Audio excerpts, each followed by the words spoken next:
आदाब, मुंसिफ टीवी में आपका इस्तकबाल है। उत्तर प्रदेश और उत्तराखंड की खबरों के साथ मैं हूं मोनी सनवर। देखेंगे तमाम बड़ी खबरें। आगाज करेंगे हेडलाइंस के साथ। यूपी सीएम योगी आदित्यनाथ ने लखनऊ में मीडिया से किया खिताब। बोले, कांग्रेस संपत्ति का सर्वे कराएगी, फिर उसका बंदरबाट करेगी।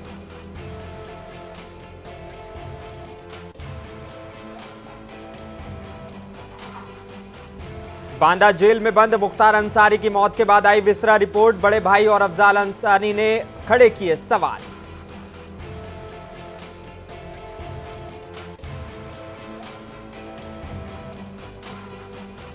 उन्नाव में सपा उम्मीदवार अनु टंडन के नामांकन में शामिल हुई डिंपल यादव। बोली, उन्नाव ही नहीं, यूपी की सभी सीटें जीत रहा है इंडिया गठबंधन।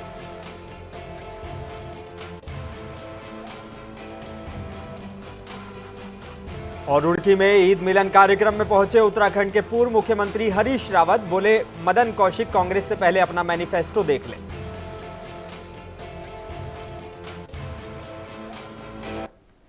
आइए बुलेटिन की शुरुआत करेंगे कुछ अहम और बड़ी खबरों के साथ। उत्तर प्रदेश के सीएम योगी आदित्यनाथ ने लखनऊ में मीडिया से खिताब किया है। सीएम योगी आदित्यनाथ ने कहा कि कांग्रेस और उसके सहयोगी दल दलितों और पिछड़ों को मिलने वाले आरक्षण को कम कर उनका हक धार्मिक आधार पर बंटवारा करना चाहते हैं। साथ ही उन्होंने कहा कि कांग्रेस कह रही है कि हम लोगों की संपत्ति का सर्वे कराएंगे, फिर उसका बंदरबाट करेंगे। वो कह रहे हैं कि हम लोगों की संपत्ति का सर्वे करवाएंगे और संपत्ति सर्वे करके फिर उस संपत्ति को अपने अनुसार फिर उसका बंदरबाट करेंगे। यानी पहले देश के संसाधनों पर लूटपाट। याद करिए, यूपीए सरकार के तत्कालीन प्रधानमंत्री डॉक्टर मनमोहन सिंह जी ने अपने एक अभिभाषण में इस बात का उल्लेख किया था कि देश के संसाधनों पर पहला अधिकार मुसलमानों का है। हमारा कहना है, देश के अंदर भारतीय जनता पार्टी ने 4 जातियों की बात की। गरीब है, किसान है, युवा है और महिला है। इसमें किसी जाति की बात नहीं की है, किसी मत और मजहब की बात नहीं की है। जो गरीब है उसको शासन का हिस्सा मिलना चाहिए, युवा है उसकी आजीविका की। बांदा जेल में बंद मुख्तार अंसारी की मौत के बाद उनकी विस्रा रिपोर्ट आ गई है। इसको लेकर बड़े भाई और समाजवादी पार्टी के नेता अफजाल अंसारी ने सवाल खड़े किए हैं। मीडिया से बात करते हुए गाजीपुर में सपा प्रत्याशी और मौजूदा सांसद अफजाल अंसारी ने कहा है कि जो नमूने विस्रा जांच रिपोर्ट के लिए भेजे जाने चाहिए थे वो तो भेजे ही नहीं गए हैं। मुख्तार अंसारी की विस्रा रिपोर्ट पर सांसद अफजाल अंसारी ने सवाल उठाया। आरोप लगाया कि विस्रा जांच में जिन नमूनों को देना था उसे दिया ही नहीं गया। यहां तक कि पदासीन अधिकारियों को हटाकर दूसरे अधिकारियों को बैठा दिया गया ताकि सरकार अपने गुनाह पर पर्दा डाल सके और मामले में लीपापोती कर सके। विस्रा जांच करने के लिए विस्रा में नाखून की जांच नहीं हुई है। पहली बात सुन लीजिएगा, आप जाके पूछ लीजिएगा जो विस्रा रिपोर्ट आई है उसमें नाखून आया था कि नहीं। और जहर की जांच के लिए नाखून और बाल की जांच से यह साबित हो जाता है कि ये व्यक्ति जहर से मरा है या कोई और कारण रहा है। ये जांच में जो जांच विस्रे वालों को चाहिए थी वो नमूना भेजा ही नहीं गया। विस्रा जांच करने के लिए जहां भेजा गया वहां पदासीन अधिकारी को हटा के दूसरा पदासीन अधिकारी बैठाया गया। अपने गुनाह पर पर्दा डालना है, लिपापोती करना है।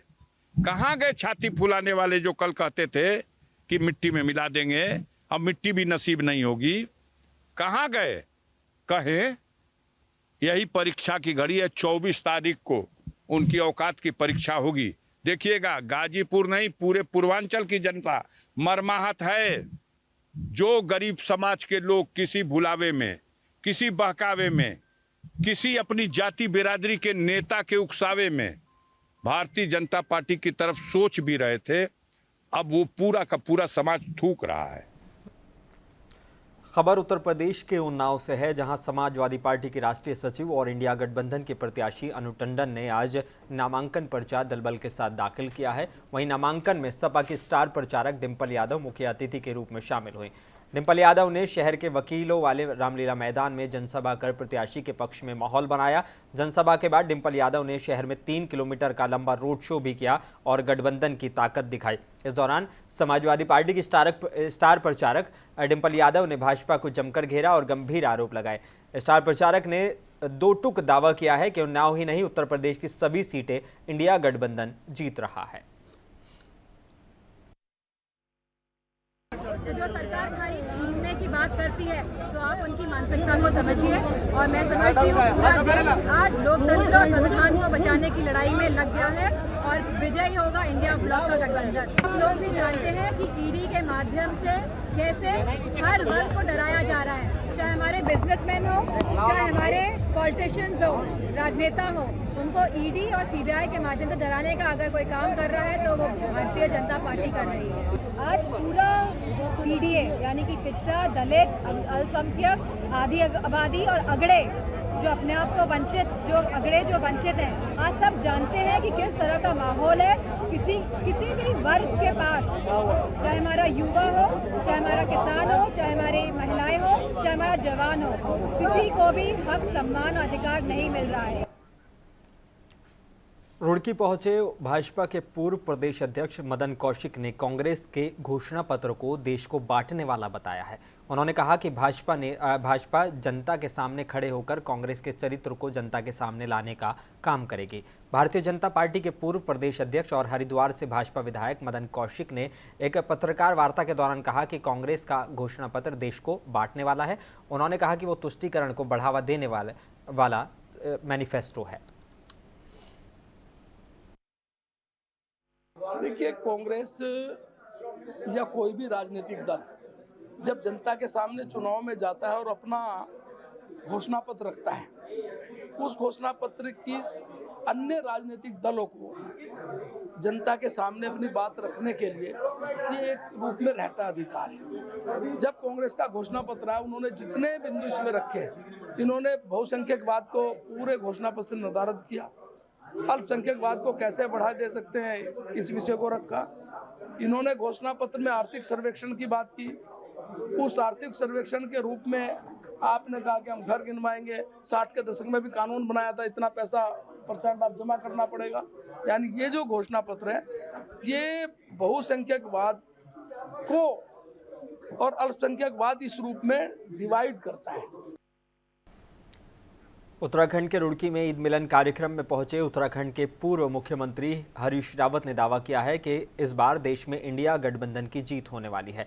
हरीश रावत ने कहा कि पहले चरण के मतदान से भाजपा बौखलाई हुई है और अभी आने वाले चरणों में भाजपा की हालत और भी खराब होने वाली है।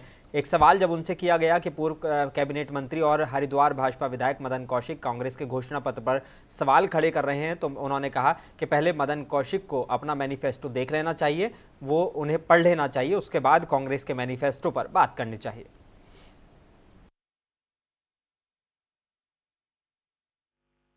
हमारा कार्यकर्ता देश भर में उत्साहित है। पहले चरण का चुनाव कांग्रेस और इंडिया अलायंस ने जीत लिया है, इंडिया ने जीत लिया है और दूसरे चरण को हम जीतने जा रहे हैं। हमारे पक्ष में हवा है इस समय और ये इस बात से भी साफ हो जा रहा है कि माननीय प्रधानमंत्री जी सहित सारे भाजपा वाले बौरियाए हुए हैं, पगलाए हुए हैं, बौखलाए हुए। धरती बता रही है कि इस बार लोगों ने अपने लिए वोट दिया है, बदलाव के लिए वोट दिया है। महंगाई, भ्रष्टाचार, बेरोजगारी से त्रस्त जनता ने अपने मुद्दों को देख करके वोट किया है और जब लोग वोट करते हैं तो कांग्रेस जीतती है और जब भी लोगों ने किसी और सवाल पर वोट किया है तो तब कांग्रेस कमजोर। अमरोहा में चुनाव प्रचार का आखिरी दिन है, जिसको लेकर चुनाव प्रचार के लिए पहुंचे जयंत चौधरी ने मीडिया से चुनाव के लिए अंतिम दिन के सवाल को लेकर कहा कि जब लोहा गर्म होता है तभी चूट करने में मजा आता है। आखिरी दिन है प्रचार का और आखिरी पल कोई कमी ना छोड़ी जाए। उन्होंने कहा कि उनके कैंडिडेट को जिताएं और 5 साल मलाल ना रहे और पछतावा ना रह जाए, इसके लिए वो काम करें। प्रचार का आखिरी दिन है, आखिरी पल, कोई कमी ना छोड़ी जाए। मैं अपील करता हूं कि मतदाता जरूर निकलें, कोई चूक ना करें, फिर 5 साल मलाल और पछतावा रह जाता है। अभी मौका है और सरकार की जो अच्छे काम हुए हैं गरीब के लिए, गरीबी उन्मूलन के लिए, करोड़ों घर बन गए, शौचालय बन गए, सड़कें बन गई, आवागमन लोगों का आसान हो गया। अगले चरण में हम चाहेंगे कि प्रधानमंत्री ग्राम सड़क योजना को फिर दोबारा नए चरण से बढ़ाया जाए। जो ग्रामीण क्षेत्र में आवास हैं, एक अच्छा महत्वाकांक्षी लक्ष्य उसके लिए तय हो, किसानों के लिए अच्छे काम हो, नौजवानों के लिए रोजगार सृजन के लिए सरकारें काम करें। अगर ये सारे काम लोग कराना चाहते हैं तो मतदान जरूर करें। उत्तर प्रदेश के अंबेडकर नगर के अटंगी गांव में शादी में शामिल लोगों को फूड पॉइजनिंग हो गई। बताया जा रहा है कि रसमलाई और चाउमीन खाने की वजह से 70 से ज्यादा लोगों की तबीयत बिगड़ गई। बीमार लोगों को जिला अस्पताल, पीएचसी और सीएचसी में भर्ती कराया गया। सभी लोगों के खतरे से बाहर होने की बात कही जा रही है। बताया जा रहा है कि कटका थाना इलाके के रत्ना गांव में, बेवाना थाना के अटंगी गांव में सीताराम प्रजापति के घर बारात आई हुई थी। यहां बारातियों को और घर के लोगों को चाउमीन और रसमलाई भी दी गई और उन्होंने खाई भी। इसके बाद से ही उनके पेट में दर्द होने लगा। इसके बाद दस्त और उल्टी भी शुरू हो गए। आनन फानन में इसकी खबर स्वास्थ्य विभाग को दी गई तो गांव में सीएमओ की टीम पहुंची। जांच के बाद एम्बुलेंस से सभी लोगों को पीएचसी, ताराखुर्द और जलालपुर में भर्ती कराया गया। बड़ी संख्या में लोगों के बीमार होने की सूचना के बाद सीएमओ डॉक्टर राजकुमार और एसीएमओ डॉक्टर रामानंद भी पहुंच गए। इसके बाद कुछ मरीजों को जिला अस्पताल में भी भर्ती कराया गया।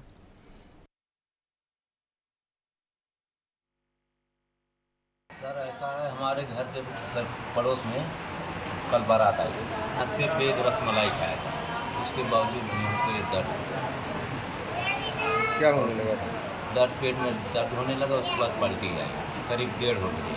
हम लोग शादी में गए थे, वहाँ पर नाश्ता किए, इसके बाद खाना खाए। 2-4 घंटे के बाद दस्त होने लगा और फिर पेट और दर्द होने लगा। बहुत दिक्कत हो गया। ये चाउमीन या वगैरह कुछ खाए और लोगों को 10 बजे के बाद, 11 बजे 12 बजे के बाद पता लगा, उल्टी दस्त होना शुरू हो गया। रसमलाई भी था, हाँ रसमलाई भी था। और हम लोग आनन फानन में 6 एम्बुलेंस बुलाया और प्राइवेट संसाधनों के द्वारा डिस्ट्रिक्ट हॉस्पिटल में जो है भर्ती कराया है। सभी का जो है उपचार चल रहा है। डॉक्टर भी बहुत अच्छे तरीके से देख रहे हैं।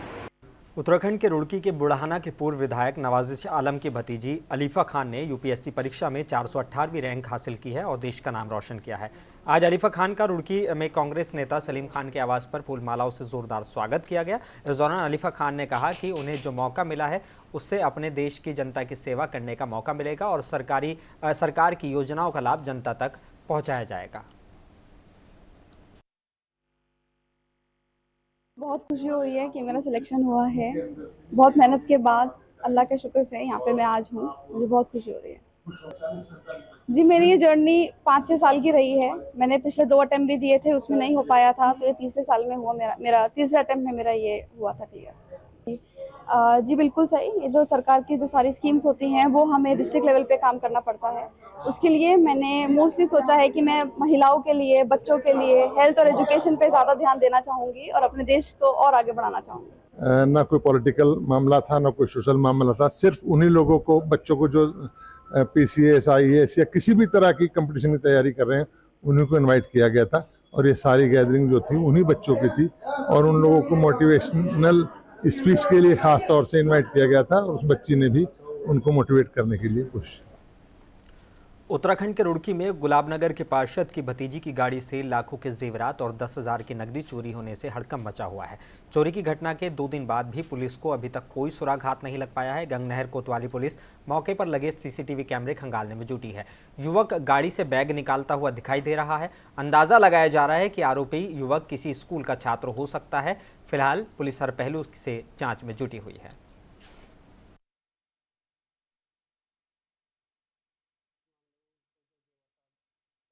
सोने की, एक हीरे की और जी एक जो 2 कंगन थे पहन रखे थे बिटिया ने। तो एक अस्पताल में आना पड़ गया इमरजेंसी बिटिया को, तो उन्होंने जो है उतार के पर्स में रख दिया। अब पर्स जो है गाड़ी में रख के अपना हॉस्पिटल में देखने चले गए। आज वो रख के चले गए। अब ये पता नहीं गाड़ी लॉक करी या अनलॉक करी, पता नहीं लगा उसका। तो हॉस्पिटल में देखा गाड़ी के अंदर से पर्स गायब है। उसके बाद हमने CC कैमरे में चेक कराए तो एक लड़का है करीब 18-20 साल का, वो अपना बैग निकालता है और अपने बैग में डालता है। अमरोहा में 26 अप्रैल को मतदान होना है। उसके लिए लगातार चुनाव निर्वाचन आयोग के निर्देश अनुसार अमरोहा के DM राजेश कुमार त्यागी मतदाताओं को जागरूक कर रहे हैं। DM राजेश कुमार त्यागी ने अमरोहा की गांधी मूर्ति से जिले के अधिकारियों के साथ मतदाताओं को जागरूक करने के लिए अमरोहा शहर में रैली निकाली और राजकीय इंटर कॉलेज में इकट्ठा होकर वहां पर सभी अधिकारियों और छात्र छात्राओं सहित मतदान को लेकर शपथ दिलाई गई। और डीएम राजेश कुमार त्यागी ने मतदाताओं को जागरूक करते हुए कहा कि आप अपने मत का इस्तेमाल जरूर करें।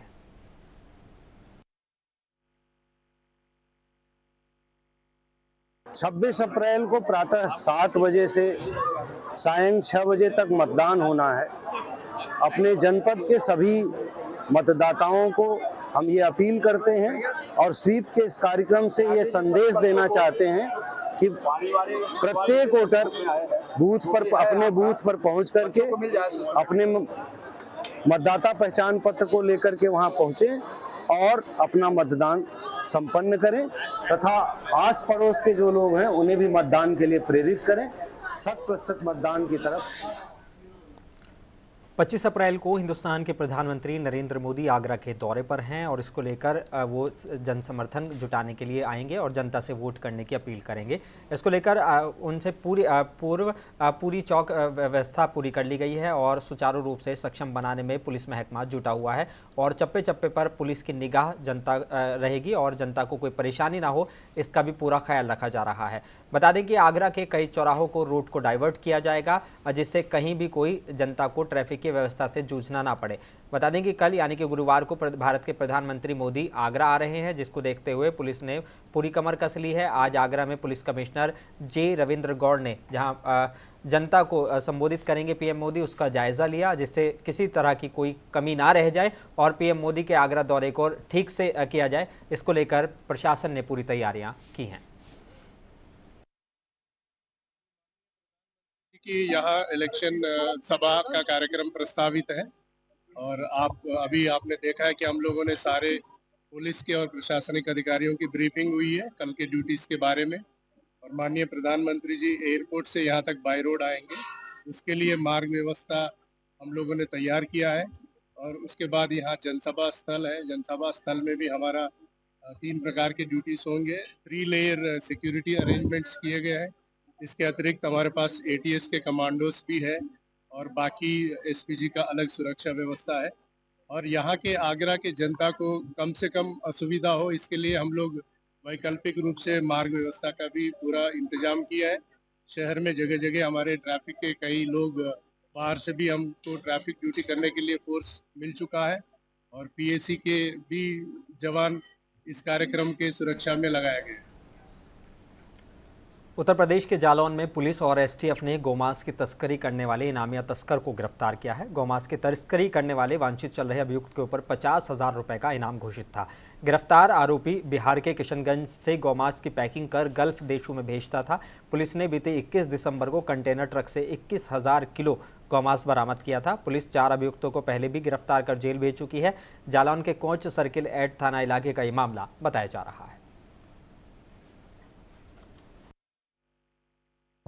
चालक द्वारा जो दस्तावेज प्रस्तुत किए गए उसमें सी फूड है और ये दिल्ली से हैदराबाद ले जाया जा रहा है, जबकि ये दिल्ली से हैदराबाद का कोई रूट नहीं है। उसका गहनता से जांच किया गया तो ये किशनगंज बिहार से ले आ रहे थे। इसमें सी फूड की बजाय संदिग्ध पशु का मीट पाया गया है और उसका जो दस्तावेज हैं कूट रचित दस्तावेज हैं और अवैध तरीके से कौशाम्बी जिले में तालाब के किनारे आम की कैरी बीनने गए चचेरे भाई और बहन का पैर फिसल गया और वो गहरे पानी में डूब गए जिससे चचेरे भाई बहन की मौत हो गई।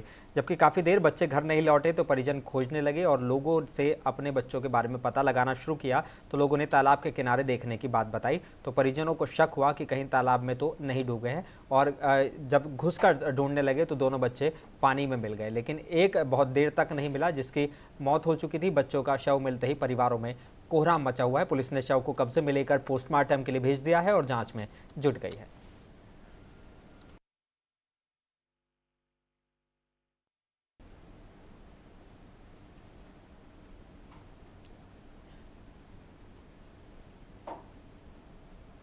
उत्तर प्रदेश के मुरादाबाद जिले के भोजपुर सरदार नगर में धर्मपाल की 2 बेटियों की बारात आई थी। धर्मपाल बारातियों को खाना खिला रहे थे, तभी गांव के मुरारी और अन्य लोगों ने घर में घुसकर लाठी डंडों से हमला कर दिया। वहीं मारपीट में 4 लोग घायल हो गए। बताया जा रहा है कि धर्मपाल के घर 2 बेटियों की बारात आई थी। दूसरे रास्ते से बारात को निकाला जा रहा था, लेकिन खेत की तरफ से बारात निकलने को लेकर इसका विरोध गाँव के मुरारी ने किया। उसने अन्य लोगों के साथ पहुंचकर उनके साथ मारपीट की, जिससे एक घर के 4 लोग घायल हो गए। पीड़ित परिवार ने एसएसपी को तहरीर देते हुए कार्रवाई की मांग की है।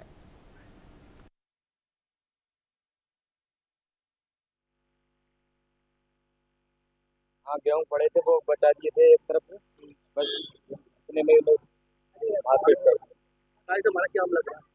ये लोहे की राइड हमारी ये 8-10 लोग आए हैं, 4 लोग आए। क्या चाहते हो? कुशीनगर के सपा नेता, पूर्व ब्लॉक प्रमुख और सपा विधानसभा तुमकुहिराज प्रत्याशी रहे डॉक्टर उदय नारायण गुप्ता के घर में अज्ञात 3 संदिग्ध बाइक सवार घर में घुस गए और फिर धमकी देते हुए फरार हो गए। सीसीटीवी कैमरे में कैद हो गई है संदिग्धों की ये तस्वीर। बता दें कि उदय गुप्ता ने बताया कि घटना की सूचना पुलिस थाने को दे दी गई है। पुलिस कोई कार्रवाई नहीं कर रही है। आज इसी क्रम में पुलिस अधीक्षक से मिलकर खुलासा करने की मांग की है। वहीं उदय गुप्ता ने बताया कि खुलासा नहीं होता है तो पूरे समाजवादी पार्टी के कार्यकर्ता समेत आंदोलन करेंगे।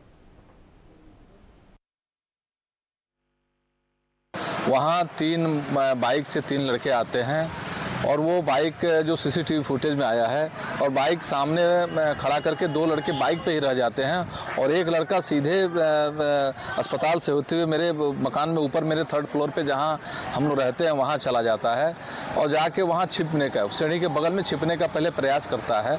और चूँकि क्षेत्र में हम थे, माता जी हमारी ग्राम प्रधान भी हैं परसौनी बुजुर्ग की, माता जी अकेले थी और एक मेरा एक आदमी अजीत नाम का है वो घर पे। उत्तर प्रदेश के बिजनौर जिले में गुलदार का आतंक बढ़ता जा रहा है। बिजनौर जिले में गुलदार कभी इंसानों तो कभी जानवरों पर हमला कर रहा है। बता दें कि आज 24 अप्रैल 2024 को भी सादतपुर इलाके में अचानक दिन दहाड़े घर में गुलदार के घुसने से परिजनों में दहशत का माहौल है। घटनास्थल पर मौजूद लोगों ने जानकारी दी कि अचानक से घर की दीवार को फांदकर गुलदार घर में घुस गया।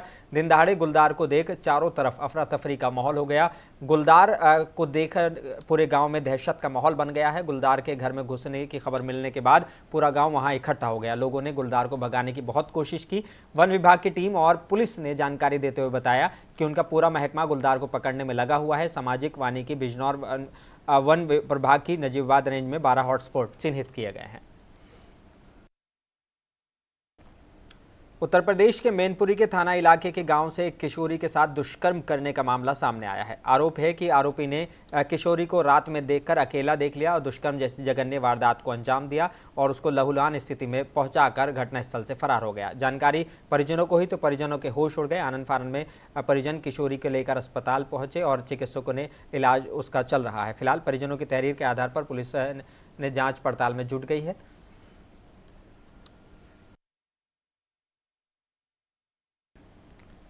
उत्तर प्रदेश के अमरोहा के Chaudhary Iqbal memorial inter college Dhakka में इस साल यूपी बोर्ड परीक्षा का परिणाम घोषित हो गया है और हाई स्कूल और इंटरमीडिएट के सभी छात्र छात्राओं ने ज्यादा अंक लाकर स्कूल का नाम रोशन किया है। बता दें, जिला पंचायत सदस्य आकिब चौधरी ने स्कूल के टॉपर्स को मिठाई खिलाकर और हार पहनाकर सम्मानित किया। प्रधानाचार्य मुजम्मिल रिजवी ने बताया कि हाई स्कूल में सदफ फातिमा ने 90% और लाकर प्रथम स्थान हासिल किया है। इकरा ने 86% लाकर द्वितीय स्थान और मोहम्मद मोनिस ने 79% अंक लाकर तृतीय स्थान हासिल किया है। जबकि इंटरमीडिएट में सूबी ने 77% और सानिया परवीन ने 74% और रहनुमा ने 73% हासिल किए हैं।